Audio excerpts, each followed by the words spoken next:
সুপ্রিয় দর্শক মণ্ডলী, আসসালামু আলাইকুম। আইন শিকি চ্যানেলের পক্ষ থেকে আপনাদের সবাইকে জানাচ্ছি আন্তরিক অভিনন্দন, শুভেচ্ছা এবং স্বাগতম। আশা করি আপনারা সবাই ভালো আছেন। আপনাদের সঙ্গে আছি আমি অ্যাডভোকেট মোহাম্মদ সাইফুল ইসলাম তালুকদার। দর্শক মণ্ডলী, আমার এই চ্যানেলটি সম্পূর্ণ শিক্ষা বিষয়ক একটি চ্যানেল। এই চ্যানেলে আমি নিয়মিতভাবে আইন বিষয়ক কিছু আলোচনা করে থাকি। এই চ্যানেলটি মূলত আমি আইনের শিক্ষার্থী, বাংলাদেশ বার কাউন্সিলের অ্যাডভোকেটশিপ পরীক্ষার্থী এবং জুডিশিয়ারি পরীক্ষার্থীদের জন্য মূলত এই চ্যানেলে আলোচনা করে থাকি। আর আপনারা যারা আইন পছন্দ করেন, আইন শিখতে আগ্রহী, তারাও এই চ্যানেলটি নিয়মিতভাবে দেখতে পারেন। দর্শক মণ্ডলী, আমার এই আলোচনা যদি আপনাদের সামান্যতম উপকারে আসে, তাহলে সেটাই হবে আমার পরম পাওয়া, চরম সার্থকতা। দর্শক মণ্ডলী, আমি আশা করি আপনারা যদি আমার এই আলোচনাটি না টেনে সুন্দরভাবে দেখেন, আমি আশা করি আপনাদের বই পড়ার দরকার পড়বে না। আমার আলোচনা থেকেই আপনারা এই বিষয়টা মোটামুটি স্পষ্ট একটা ধারণা পেতে পারেন। দর্শক মণ্ডলী, তাহলে শুরু করা যাক আজকের বিষয়। আজকের বিষয় হচ্ছে ফৌজদারি কার্যবিধির 6 ধারা। ফৌজদারি কার্যবিধির 6 ধারায় বলা হয়েছে ফৌজদারি আদালতের শ্রেণী বিভাগ। ফৌজদারি আদালতের শ্রেণী বিভাগ 6 ধারা 1 উপধারায় বলা হয়েছে সুপ্রিম কোর্ট ব্যতীত এবং এই আইন ছাড়া বর্তমানে প্রচলিত অন্যান্য আইনের দ্বারা গঠিত আদালত ব্যতীত বাংলাদেশে 2 ধরনের আদালত থাকিবে, যথা ক দায়রা আদালত এবং খ ম্যাজিস্ট্রেট আদালত। 6 ধারার 2 উপধারায় বলা হয়েছে 2 শ্রেণীর ম্যাজিস্ট্রেট থাকিবে, যথা ক বিচার বিভাগীয় ম্যাজিস্ট্রেট এবং খ নির্বাহী ম্যাজিস্ট্রেট। 6 3 উপধারায় বলা হয়েছে 4 শ্রেণীর বিচারিক ম্যাজিস্ট্রেট থাকিবে, যথা ক মহানগর এলাকার জন্য মুখ্য মহানগর ম্যাজিস্ট্রেট এবং অন্যান্য এলাকার জন্য মুখ্য বিচারিক ম্যাজিস্ট্রেট। খ মহানগর এলাকায় স্থিত প্রথম শ্রেণীর ম্যাজিস্ট্রেট মহানগর ম্যাজিস্ট্রেট বলিয়া অভিহিত হইবে। গ দ্বিতীয় শ্রেণীর ম্যাজিস্ট্রেট এবং ঘ তৃতীয় শ্রেণীর ম্যাজিস্ট্রেট। এবং ফৌজদারি কার্যবিধির 6 ধারার শেষে ব্যাখ্যায় বলা হয়েছে মুখ্য মহানগর ম্যাজিস্ট্রেট এবং মুখ্য বিচারিক ম্যাজিস্ট্রেট বলিতে মুখ্য অতিরিক্ত মহানগর ম্যাজিস্ট্রেট এবং মুখ্য অতিরিক্ত বিচারিক ম্যাজিস্ট্রেটগণকেও বুঝাইবে। দর্শক মণ্ডলী, এটা হচ্ছে আমাদের ফৌজদারি কার্যবিধির 6 ধারায় যা বলা হয়েছে। এখন আমি এই বিষয়টা একটু আমাদের মতো করে আলোচনা করব। দর্শক মণ্ডলী, 6 ধারার 1 উপধারায় বলা হয়েছে সুপ্রিম কোর্ট ব্যতীত এবং অত্র আইন ছাড়া অন্যান্য আইনের বর্তমানে প্রচলিত অন্যান্য আইনের দ্বারা গঠিত আদালত ব্যতীত বাংলাদেশে 2 ধরনের ফৌজদারি আদালত থাকিবে। এটা মানে কি? মানে হচ্ছে সুপ্রিম কোর্ট ছাড়া, সুপ্রিম কোর্ট এখানে অন্তর্ভুক্ত হবে না, এবং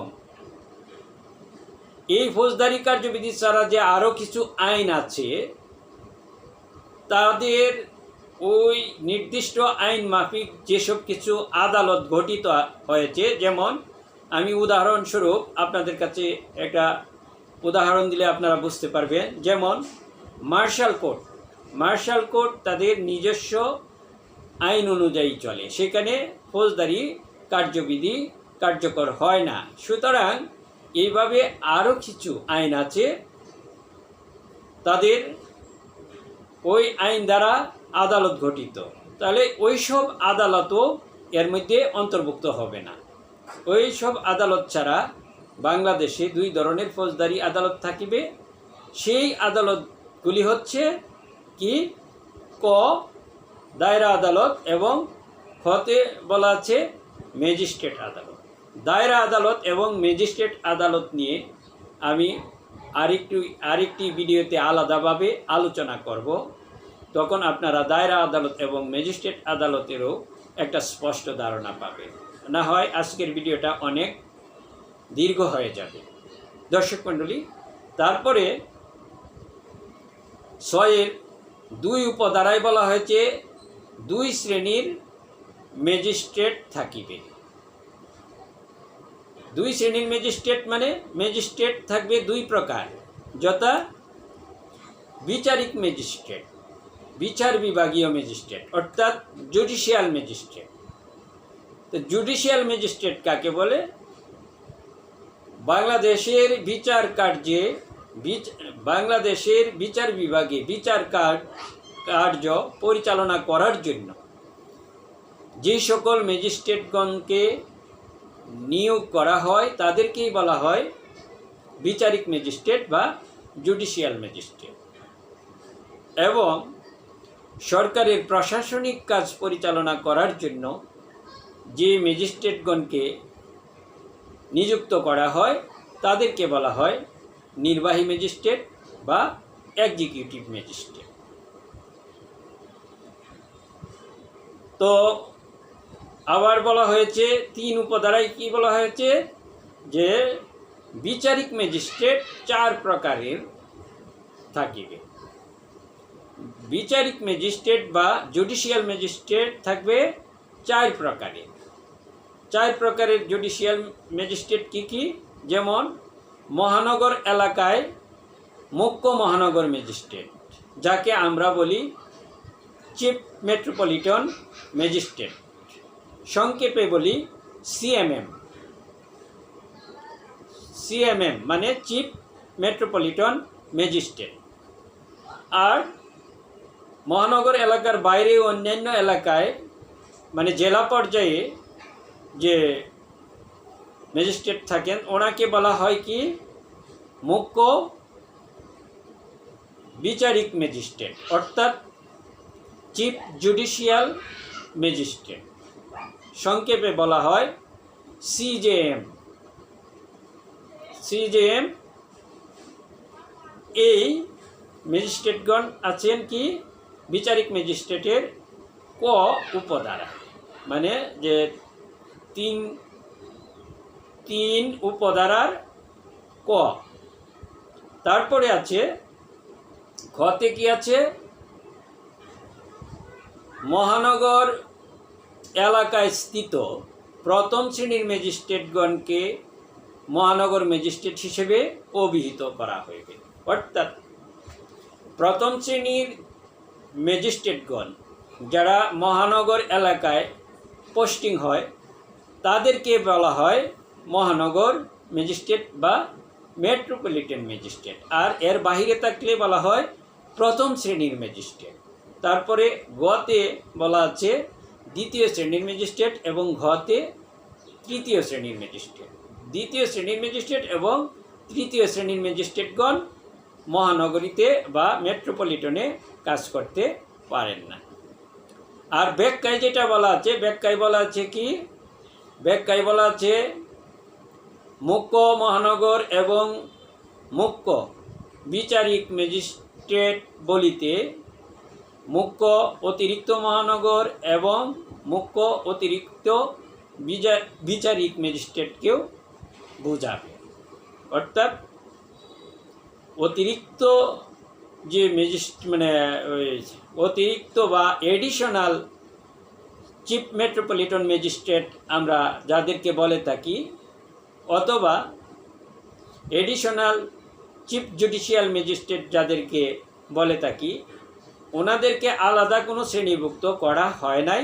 ওনারা চিফ মেট্রোপলিটন ম্যাজিস্ট্রেট অথবা চিফ জুডিশিয়াল ম্যাজিস্ট্রেটের একই শ্রেণীর, পদমর্যাদায় একই, শুধু তাদেরকে অতিরিক্ত হিসাবে রাখা হয়েছে। পদমর্যাদায় তারা কোনো কম না, একই শ্রেণীর। তো আশা করি আপনারা বিষয়টা বুঝতে পেরেছেন। তারপরেও যদি কোনো ধরনের প্রশ্ন থেকে থাকে আপনারা আমাকে কমেন্টসে জানাতে পারেন। আর আমার চ্যানেলটা যদি আপনাদের কাছে ভালো লাগে তাহলে আমার চ্যানেলটিকে সাবস্ক্রাইব করে আপনাদের পাশে থাকার সুযোগ করে দিবেন। আর আমার ভিডিওটি যদি আপনাদের কাছে ভালো লাগে আমার ভিডিওটিতে লাইক, কমেন্টস এবং শেয়ার করতে ভুলবেন না। তো আজ এই পর্যন্তই, দেখা হবে অন্য কোনো নতুন পর্বে। সেই পর্যন্ত আপনারা সবাই ভালো থাকেন, সুস্থ থাকেন। আল্লাহ হাফেজ। আসসালামু আলাইকুম।